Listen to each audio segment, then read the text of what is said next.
Hello friends. Welcome to all of you on crack now. Crack now पे मैं जय सिंह आप सभी का स्वागत करता हूं। Bihar mains daily answer writing series में बेसिकली हम डिस्कस कर रहे थे अपने क्वेश्चंस को प्रीवियस ईयर्स के, जिसमें हमने 69 बीपीएससी, 68 बीपीएससी और आज हमारा 67 बीपीएससी में जो मेंस में पूछे गए क्वेश्चन हैं उसकी लास्ट क्वेश्चन हम अटेम्प्ट करेंगे। और फिर आपकी क्लास में कुछ इनोवेटिव लाने के लिए जो हमारा प्रयास है बेसिकली इस रूप में होगा कि जो करंट बर्निंग टॉपिक हैं उस टॉपिक के आधार पे हम क्वेश्चन आपको दें। और आपका काफ़ी पॉजिटिव रिस्पांस रहा है, आप हमारे इस इनिशिएटिव में शामिल हो रहे हैं और अपने आंसर को टेलीग्राम पे सबमिट कर रहे हैं। और हमारी टीम और पर्सनली मैं आपसे आपको गाइड कर रहा हूं और चीज़ों को बता रहा हूं कि कैसे आपको क्या सुधार करना चाहिए। तो आप इस इनिशिएटिव का हिस्सा और बनिए और अपने फ्रेंड्स और अपने जो स्टडी ग्रुप है, जो सर्कल है, उसमें शेयर कीजिए इस वीडियो को, चैनल को सब्सक्राइब कीजिए और इस इनिशिएटिव को हमारे उत्साह दीजिए। तो हमने बीते जो क्लास हैं, जो क्वेश्चन अटेम्प्ट किए, उसमें बेसिकली हमने नेचर ऑफ क्वेश्चन देखा। क्योंकि मैं साइंस एंड टेक के क्वेश्चन कवर कर रहा हूँ, तो एक जो अप्लाइड फॉर्म क्वेश्चन है और जिस तरीके से क्वेश्चन पूछे गए हैं उसका हमने एक ओवरव्यू दिया कि कैसे आप किस रिसोर्स के माध्यम से और किस तरह अपने जो पॉइंट है पॉइंट वाइज अपने आंसर को स्ट्रक्चर कर सकते हो। बेसिकली जो दो तीन चीज़ें ध्यान रखने वाली बात है कि आपका मैंने पिछले क्लासों में भी डिस्कस किया है, जिसमें शब्दों की कनेक्टिविटी, वाक्यों की कनेक्टिविटी, आपका शब्द जो है वह बेसिकली एकेडमिक होना चाहिए। और क्योंकि हम अप्लाइड फॉर्म लिख रहे हैं तो विभिन्न डायमेंशन कवर किए जाने चाहिए। इसमें आप फ्लो चार्ट और एक रफली इमेज भी बना सकते हो, आप इसमें डायग्राम भी बना सकते हो जो आपके आंसर का एक जो लुभाव है उसको प्रस्तुत कर सके। आज देखते हैं कि क्वेश्चन क्या है, क्वेश्चन को हम किस प्रकार से डील करेंगे। डीलिंग पॉइंट में बताऊंगा, बाकी आप अपने आंसर सबमिट कीजिए, हमारे टेलीग्राम चैनल से जुड़ जाइए और अपने आंसर को सबमिट कीजिए। हमारी टीम चेक करेगी और आपको रिव्यू देगी। तो देखते हैं आज का क्वेश्चन क्या है, उस पर हम जस्ट डिस्कशन करेंगे, उसको डील करेंगे। क्वेश्चन ये है कि किसी भी राष्ट्र के जीवन की गुणवत्ता और स्वास्थ्य सीधे तौर पर भोजन और आहार सुरक्षा से जुड़ा होता है। तो ये बेसिकली जो क्वेश्चन है ये नेशन के डेवलपमेंट में जो आपके स्वास्थ्य और जो क्वालिटी ऑफ लाइफ होता है वह डायरेक्ट आपके भोजन या जो आपकी फूड सिक्योरिटी है उससे जुड़ा होता है, इसके संदर्भ में है। तो क्वेश्चन का दूसरा जो पार्ट है, भारत ने उत्पादन, उत्पादकता, खाद्यान्न की उपलब्धता, बागवानी उपज आदि के मामले में सराहनीय उपलब्धियां हासिल की है। उपरोक्त परिप्रेक्ष्य को ध्यान में रखते हुए बिहार के कृषि विकास में प्रौद्योगिकी की भूमिका पर चर्चा करें। तो जो भी आपको फ्रेम ऑफ रेफरेंस दिया गया है इस क्वेश्चन में, वो आपके फूड सिक्योरिटी का डेवलपमेंट में जो रोल है और बाकी जो प्रोडक्टिविटी हमारी बढ़ी है और जिस प्रकार से साइंस इसमें एक अहम रोल अदा कर रहा है उसके संदर्भ में बिहार का कृषि विकास किस रूप में हुआ है उस पर हमें चर्चा करना है। तो आपने देखा यहाँ पे क्वेश्चन जो है वह बेसिकली रेफरेंस लेते हुए जो बिहार का डेवलपमेंट हो रहा है एग्रीकल्चर में, फूड सिक्योरिटी में, उसके संदर्भ में तकनीकी की भूमिका पूछा है। तो देखते हैं इसमें पहले तो देख लेते हैं क्वेश्चन किस प्रकार से तोड़ा जाएगा। इसमें हम जब फ्रेगमेंट करेंगे क्वेश्चन को तो आपको जो ध्यान रखने वाली बात है बेसिकली आपकी क्वालिटी ऑफ लाइफ किससे डिसाइड हो रही है, स्वास्थ्य किससे डिसाइड हो रहा है, ये आपके भोजन और सुरक्षा से डिसाइड हो रहा है। फिर भारत ने उत्पादन, उत्पादकता, खाद्यान्न की उपलब्धता और बागवानी उपज, ये सारे मोड ऑफ एग्रीकल्चर हैं जिसमें जो डेवलपमेंट हो रहा है तकनीकी विशेषता की वजह से, तकनीकी इम्प्रूवमेंट की वजह से उसका क्या अप्लाइड एप्लीकेशन बन रहा है, उसके संदर्भ में हमें बिहार के कृषि विकास में प्रौद्योगिकी की भूमिका पर चर्चा करना है। तो क्वेश्चन का जो एक लबोलुभाव हमने देखा कि किस प्रकार से क्वेश्चन का जो फ्रेम है वो डेवलपिंग, आपकी जो तकनीक है, जो तकनीकी डेवलप हो रही है, बिहार की क्या भूमिका है उसमें और किस प्रकार के पॉलिसीज और अदर जो डेवलपमेंट के सेगमेंट हैं उसको कवर किए जा रहे हैं। तो इसके संदर्भ में हम देखेंगे तो हमारा जो एक आपका इंट्रो होगा, जो आपकी भूमिका होगी, इस रूप में आप लिख सकते हो कि खाद्य सुरक्षा में सुधार, उत्पादकता बढ़ाने और अपने नागरिकों के लिए जीवन की समग्र गुणवत्ता बढ़ाने के लिए कृषि विकास में प्रौद्योगिकी की भूमिका महत्वपूर्ण है। अब चूंकि आप जो भी सिक्योरिटी है, फूड सिक्योरिटी और एक अच्छे जीवन यापन के लिए, क्वालिटी ऑफ लाइफ के लिए प्रौद्योगिकी डेवलपमेंट काफ़ी महत्वपूर्ण है। अब उसमें कौन कौन से विशेष सुविधाएं आएंगी जो एग्रीकल्चर के डेवलपमेंट को करें, एग्रीकल्चर का जो विस्तार है उसको करें, और एक सस्टेनेबल एग्रीकल्चर की जो प्रथा है और हमारे सरकार की संकल्पना है उसको हम आगे लेके जाएं। तो इसमें जो पहला पॉइंट आप लिख सकते हो, बेसिकली सटीक कृषि, जिसे हम प्रिसीजन कृषि कहते हैं। अपने आंसर को हम शुरुआत करते हैं। पहला आपका होगा सटीक कृषि।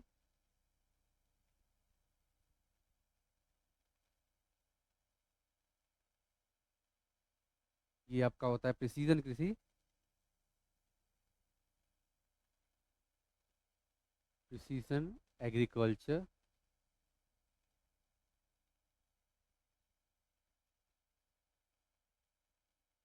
सटीक कृषि को आप इस रूप में जान सकते हैं कि बेसिकली यह जो है, जहाँ पानी की किसान जब पानी का उपयोग करता है तो पानी की कम मात्रा उपयोग में हो, उर्वरक जो है उसका कम मात्रा में उपयोग हो, इसके अलावा जो कीटनाशक हैं उसका भी एक लिमिट मात्रा में उपयोग हो, ताकि जो पर्यावरणीय हानि होती है या फिर एग्रीकल्चर के जो साइड इफेक्ट होते हैं मानवीय स्वास्थ्य पर, वह कम किया जा सके। तो प्रौद्योगिकी सटीक कृषि पद्धतियों में जो अनुमति है, बेसिकली आपके कीटनाशक का, आपके फर्टिलाइजर्स का और आपके जो बीज हैं उसका किस प्रकार से आप इफेक्टिव इस्तेमाल कर सकते हैं, उसके संदर्भ में है। इससे जो इफेक्टिवनेस है वो बढ़ता है, जो दक्षता है वह बढ़ती है, साथ ही जो पर्यावरणीय ह्रास है उसमें कमी करने में सहायता मिलती है। फिर नेक्स्ट, सूचना तक पहुंच। सूचना तक पहुंच आपका जो बेसिक पॉइंट है, सूचना तक पहुंच।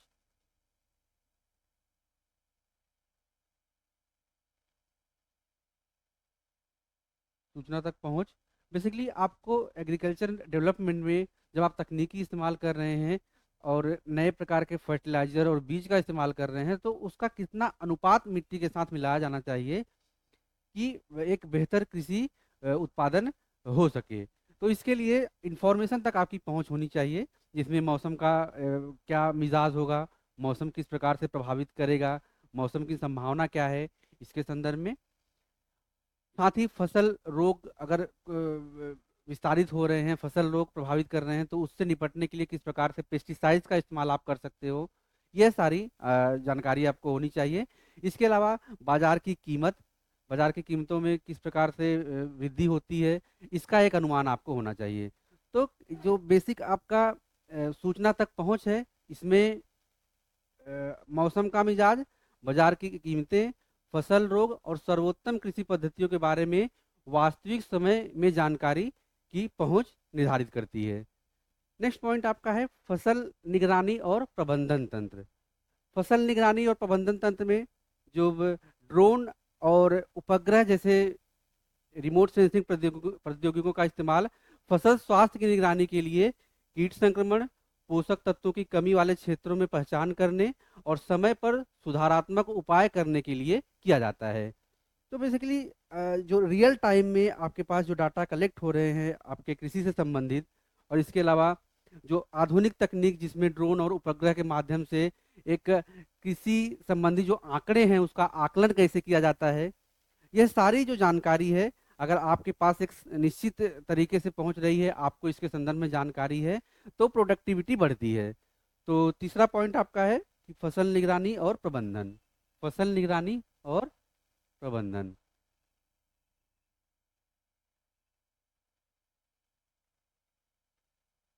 फसल निगरानी और प्रबंधन, इसकी भूमिका इस रूप में भी महत्वपूर्ण हो जाती है कि बदलती कृषि पद्धतियों में जो तकनीक की भूमिका है किस प्रकार से एक इफेक्टिवनेस प्रदान कर रही है। और खास करके जो छोटी जोत हैं उसमें प्रोडक्टिविटी बढ़ाने को लेकर यह काफ़ी महत्वपूर्ण भूमिका निभाती है।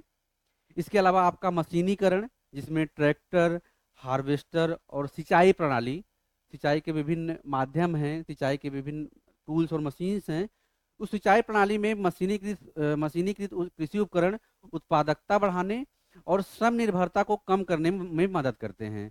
तो मशीन जो होता है वह बेसिकली आपका जो इफेक्टिव लेबर वर्क है, लेबर फोर्स है, उसमें इफिशियंसी लाता है, उसमें दक्षता लाता है और प्रोडक्टिविटी को बढ़ाता है। तो मशीनीकरण आपका नेक्स्ट पॉइंट हो जाएगा, मशीनीकरण।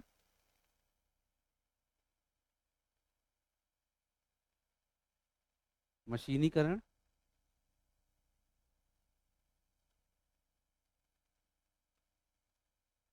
मशीनीकरण के माध्यम से, जैसे हमने बात किया, ट्रैक्टर, हार्वेस्टर और सिंचाई प्रणाली जैसे कृषि मशीनीकृत कृषि उपकरण उत्पादकता बढ़ाने और श्रम निर्भरता जो है उसको कम कम करते हैं।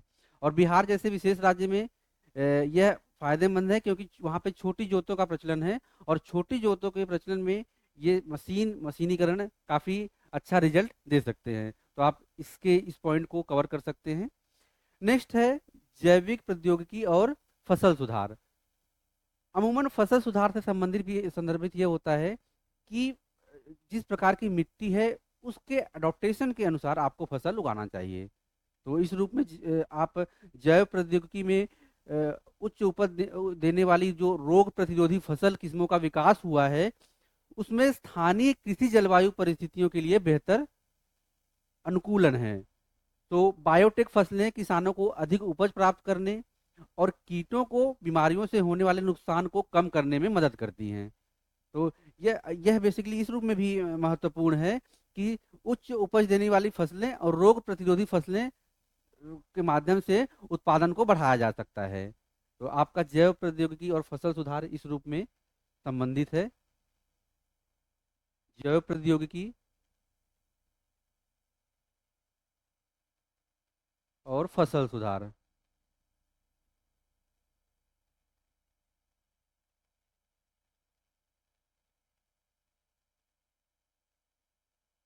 जैव प्रौद्योगिकी और फसल सुधार। नेक्स्ट पॉइंट आपका है कि आप इसमें लिख सकते हो जो मूल्य संवर्धन। कृषि का जो खेत से निस्तारण होता है, खेत से वह जब मार्केट में जाता है, तो उसके लिए क्या सुविधा होनी चाहिए ताकि किसान को और किसी भी राज्य या राष्ट्र के डेवलपमेंट में जो उसे मूल्य है वह उचित रूप में प्राप्त हो सके। तो मूल्य संवर्धन और कटाई के बाद प्रबंधन इस रूप में महत्वपूर्ण हो जाता है कि प्रसंस्करण, पैकेजिंग और भंडारण तकनीकों के माध्यम से कृषि उपज में मूल्य जोड़ने के लिए इसका इस्तेमाल किया जाता है। तो क्या है? प्रसंस्करण, पैकेजिंग और भंडारण तकनीक का इस्तेमाल उन्नत कृषि के लिए किया जाता है। तो मूल्य संवर्धन और कटाई के बाद का प्रबंधन किस रूप में शामिल होगा? मूल्य प्रबंधन,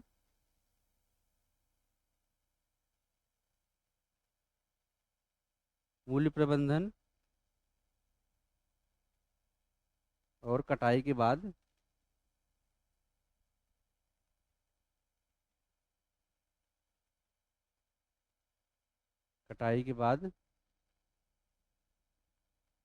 प्रसंस्करण।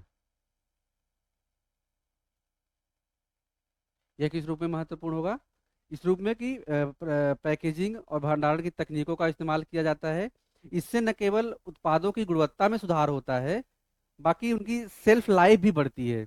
जिस प्रकार से अगर हम एग्जाम्पल लें, तो अगर हम जैसे टमाटर हो गया, या फिर जो जल्दी खराब होने वाले या फिर तुरंत यूटिलाइज करने वाले जो प्रोडक्ट होते हैं, उनको अगर हम सही से प्रसंस्कृत करें और उनकी पैकेजिंग करें, तो उनके जो टाइम ड्यूरेशन है, सेल्फ लाइफ है, वह बढ़ सकती है। तो ये सारी चीज़ें जो होती हैं फसल के बाद जो नुकसान, फसल की कटाई के बाद जो नुकसान होता है उसमें कमी लाती हैं।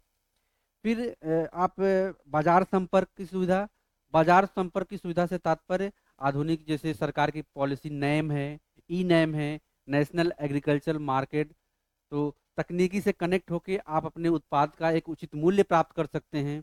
तो इस रूप में डिजिटल प्लेटफॉर्म और मोबाइल एप्लीकेशन किसानों और उपभोक्ताओं या खरीदारों के बीच सीधे संपर्क की सुविधा प्रदान कर सकते हैं, बिचौलियों को खत्म कर सकते हैं।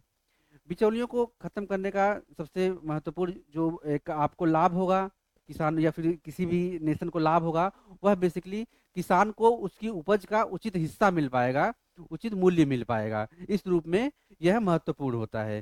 तो बाजार संपर्क जो है, डिजिटल प्लेटफॉर्म, मोबाइल एप्लीकेशन किसान और उपभोक्ताओं दोनों के मध्य सीधे संपर्क की सुविधा प्रदान करता है, बिचौलियों को खत्म करता है और कृषि उपज के लिए उचित मूल्य सुनिश्चित करता है। तो आपका नेक्स्ट पॉइंट है बाजार संपर्क। बाजार संपर्क बेसिकली ये एक ऐसा कनेक्टिविटी है जिसमें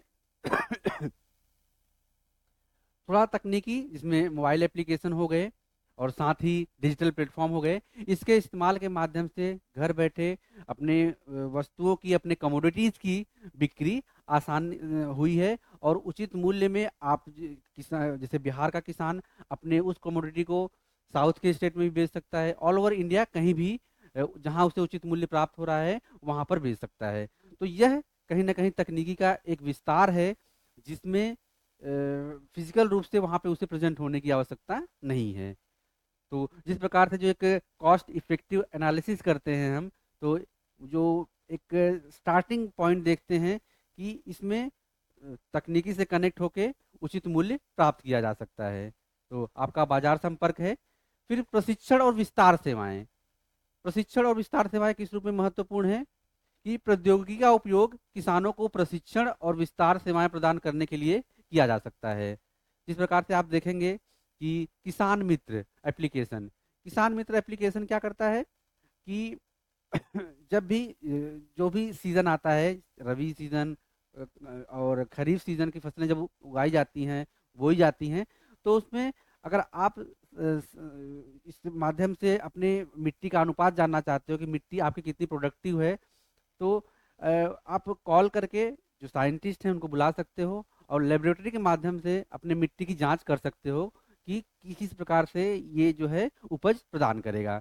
तो ये इस रूप में महत्वपूर्ण है। साथ ही किस प्रकार की कृषि की जानी चाहिए एक पर्टिकुलर क्षेत्र में, उसके लिए जो ट्रेनिंग की आवश्यकता होती है, किस प्रकार के बीज इस्तेमाल करने चाहिए, पानी की एक निश्चित सप्लाई किस रूप में होनी चाहिए, कितनी मात्रा में पानी का उपयोग किया जाना चाहिए, ये सारी चीज़ें आपके आप कृषि उत्पादन में महत्वपूर्ण भूमिका निभाती हैं। तो प्रौद्योगिकी का उपयोग किसानों को प्रशिक्षण और विस्तार सेवाएं प्रदान करने के लिए किया जाता है, जिसमें उन्हें अपने कौशल बढ़ाने और नई प्रौद्योगिकियों और प्रथाओं को प्रभावी ढंग से अपनाने में मदद मिलती है। तो नेक्स्ट पॉइंट आपका है प्रशिक्षण और विस्तार सेवाएं। इस रूप में भी आप इस पॉइंट को लिख सकते हो, प्रशिक्षण और विस्तार सेवाएं।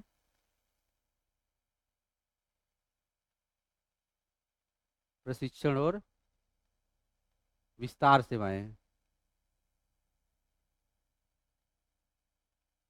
प्रशिक्षण और विस्तार सेवाएं। नेक्स्ट पॉइंट है कि यही सतत कृषि।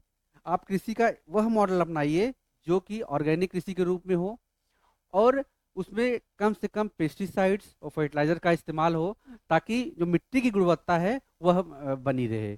तो सतत कृषि का प्रबंधन, नेक्स्ट पॉइंट आपका हो जाएगा सतत कृषि का प्रबंधन।